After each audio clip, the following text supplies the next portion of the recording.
life, wisdom.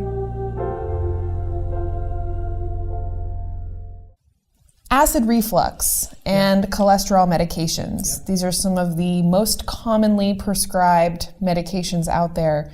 What is your take on these medications? Well, you have it nailed. Those are two of the big ones that people use a lot. And I think it's reflective of a couple of different things. Let's just start talking about the acid reflux. That's kind of reflective of the poor health and digestive capabilities of most of America now. We're asking people's digestive systems to digest not food, but kind of industrialized byproducts of, and that can be pretty devastating on a digestive system. Lots of chemicals and lots of starches and sugars and things that are not very easily digestible, and then the person's GI system starts to break down and get weak, and then so they start getting acid reflux and problems like that. And then they go to the doctor, and of course the first thing they do is put them on the little purple pill for that. And it's a little bit counterintuitive, Karina, but the real problem with people with acid reflux isn't the fact that they have too much acid in their stomach. It's that they don't have enough. And what happens is that food, or if you can call it that, some Jack in the Box or whatever, goes down into that stomach, and there's not enough acid in the stomach to break that food down properly. Food's got to go somewhere, so it starts trying to get out of the stomach, and it refluxes back up into the esophagus. Now, the stomach, the lining of the stomach is designed to handle the most corrosive acid you can imagine. It's well equipped to do that. It'll digest metal. I mean, it's very, very acidic. But the esophagus is not designed for that. It can only handle a very mild acid. That's why when you get that burp up there, it burns so much in there. The stomach's quite capable of handling, not the esophagus. So people get that heartburn. So the medical approach to handling this problem is, well, let's just decrease the acid in the stomach. That actually further complicates the issue. It handles the symptoms perfectly. Right. And they go, oh, that feels so much better. I'm not getting that reflux anymore. But the other problems it can cause, quite a bit of problems. One is osteoporosis, because now we don't have enough acid to acidify the stuff so it can break down calcium properly to be utilized. The other problem is that food is going to also pass into the digestive system a lot undigested, and it's going to start causing problems with the bowel. So, and then we're not going to be able to utilize those nutrients effectively, because that's what the acid is there for, is to break down those nutrients. So you're maybe not actually stopping the reflux. The reflux is still occurring. It's just that it's not as acidic anymore. So it appears that the symptom is being solved, where really the acid reflux is not actually being affected. Well, it actually shuts down that stomach to the fact they really won't get a lot of the reflux that they were having. But yes, it doesn't really solve the problem. And what happens as well is, if the people start to abruptly go off of that medication, they'll get what they call a rebound effect. And the stomach will really start gushing acid out, and then they have the worst heartburn of their life.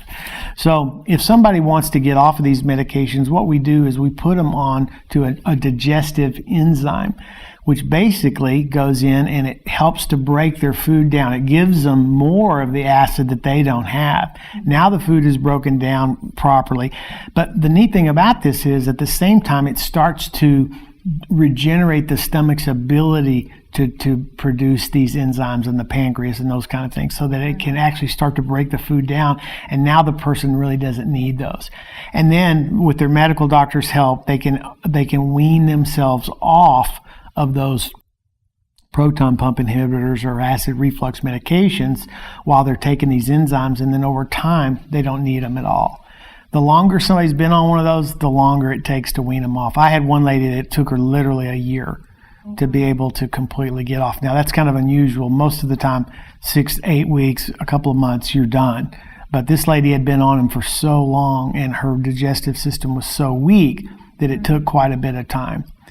But it's important to know that, these all drugs and everything has a consequence. They all have, issues with them. And this one is that you're just kind of putting a Band-Aid on your digestive system and leaving it weak. And then actually further weakening the digestive system. And further weakening compromising the you're shutting it ability down. to actually pull the nutrients from the food, to actually get everything out of the food that you need. So you're actually probably fueling other complications and other health problems, because now suddenly you're eating all this food and your digestive system just doesn't have the ability to pull all the things it needs. That's right. And with the nutrients, the way people have eaten, they've just overtaxed their digestive systems to the point where they just can't keep up, and they start to get weak. And that's one of the things I like to do in my practice, is go start people back on a whole food diet and getting their digestive system worked out, getting their elimination system, revamped a little bit, and their energy levels start to soar. They start to feel better again. They're having bowel movements. Some of my patients when they first come to see me, they only have maybe one bowel movement a day, or maybe even one bowel movement every few days, which is really bad. But, so all that's just backing up in it's your backing digestive up, tract, and we do not want to be carrying the toxic waste dump around with us. Right. We want to get rid of it. That's right.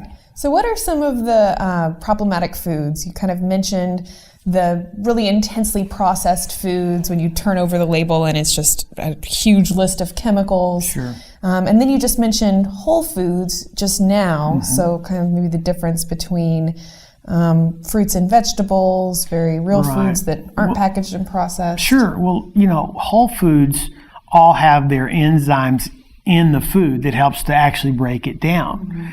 Processed foods have been stripped of all the nutrients and the enzymes and everything that is needed to help. So let's just take flour, for instance. When you eat flour, it's completely stripped of any sort of nutrition that's in there. It's just a pure starch, and of course, gluten is in there, and some flours will say enriched, which means they added back some synthetic chemicals that they refer to as vitamins, but not a very healthy food at all, and it's very taxing on our digestive systems. And in my opinion, and some of the research that I've done, is one of the major causes of diabetes today, is the way they process the flour and cause it.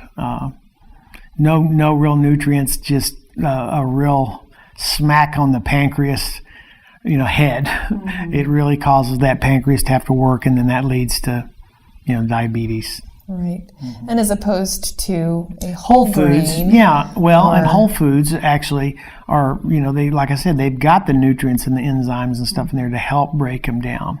Although I will say this, a lot of times when people have been, eating junk food for a long time, and they go and they try to eat whole foods, they really can't digest it, because they're, if you give somebody those kind of foods, they'll actually have trouble at first. Right. Just like if you give somebody who's eating whole foods all the time, if you gave them some junk food, they may have a lot of problems too. It goes both ways. So your body just kind of gets used to, kind of adapts to whatever it's been exposed to. We need to get in there and strengthen that digestive system up with some good enzymes and get it working better, and then they won't have any problems, and they'll do a lot better.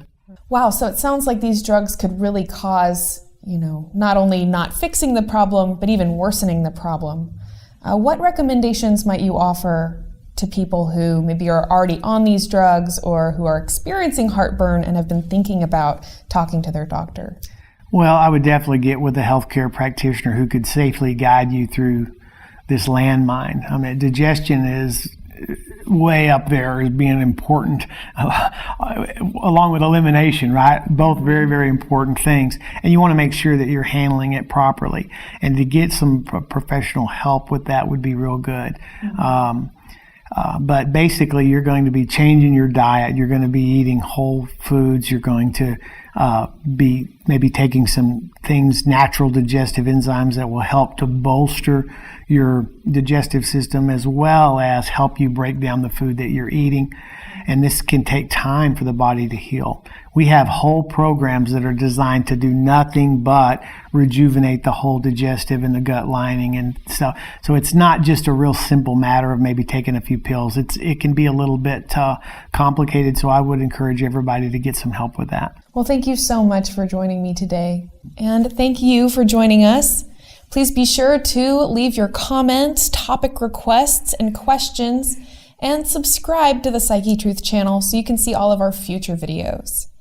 If you'd like to learn more about Dr. Eccles, you can visit his website at jeffeccles.com.